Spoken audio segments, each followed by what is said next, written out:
Hello friends, my kitchen my રેસિપીમાં આપનું સ્વાગત છે।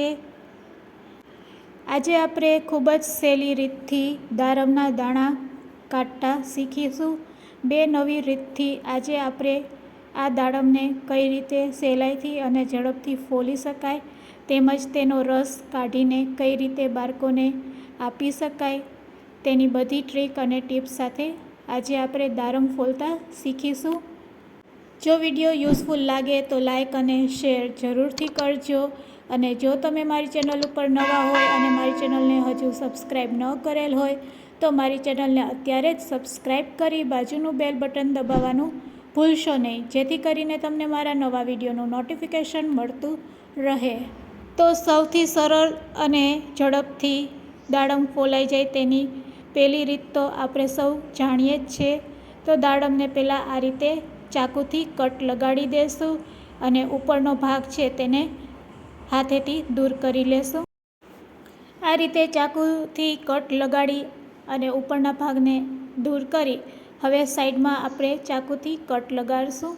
તો 4 કટ આપણે લગાડવાના છે અને દાડમને આ રીતે 4 ભાગમાં ડિવાઈડ કરશું અને તેને હાથેથી આ રીતે તોડી લેશું। તો આ રીત તો આપણે સૌ કોઈ જાણીએ જ છે। હવે તેમાંથી આપણે બી કાઢવાના છે। તો દાડમના બી કાઢવા માટે આપણે એક બોલ લેશું અને દાડમના બીને કાઢવા માટે દાડમને આ રીતે ઊથમું કરી લેશું અને તેની છાલ ઉપર આપણે આ રીતે ચમચી અથવા તો ચાકુથી ટેપ કરીશું। તો છાલ ઉપર આ રીતે હળવા હાથેથી તમે ચમચી અથવા તો ચાકુથી ટેપ કરશો તો તમે જોઈ શકો છો કે દાણા છે એ નીચે રાખેલા વાસણમાં પડી રહ્યા છે।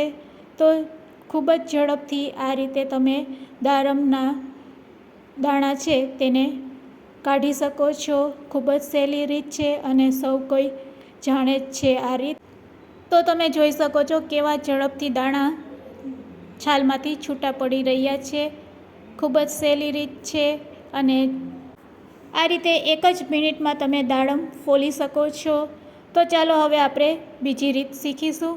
બીજી રીત માટે પણ આપણે પહેલાં દાડમને તે જ રીતે કટ લગાડી તેનો ઉપરનો ભાગ છે તેને આપણે દૂર કરી લેશું। તો આ રીતે કટ લગાડી ચાકુથી અને ઉપરના ભાગને આપણે દૂર કરી લેશું। ઉપરના ભાગને દૂર કર્યા પછી ફરીથી સાઈડમાં આપણે આ રીતે 4 કટ લગાડશું અને દાડમને 4 ભાગમાં આ રીતે ડિવાઈડ કરી લેશું। 4 ભાગમાં દાડમ ડિવાઈડ કર્યા પછી અહીંયા તમે કોઈપણ પ્લાસ્ટિકના ડબ્બાનો ઉપયોગ કરી શકો છો। તો આ રીતે આપણે દાડમ તોડી અને પ્લાસ્ટિકના ડબ્બામાં આ રીતે એડ કરતા જઈશું અને પછી તેમાં આપણે રૂપિયાના કોઈન એડ કરશું।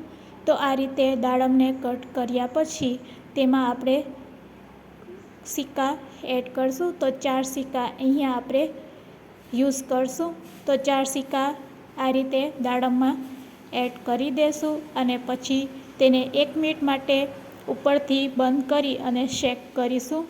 તો સિક્કા એડ કર્યા પછી હવે ઉપરથી આ રીતે ઢાંકણ બંધ કરી અને તેને 1 મિનિટ માટે ફક્ત શેક કરવાનું। તો હવે આપણે ખોલી લેશું। તો તમે જોઈ શકો છો દાડમના દાણા છે એ સરસ છાલમાંથી દૂર થઈ ગયા છે।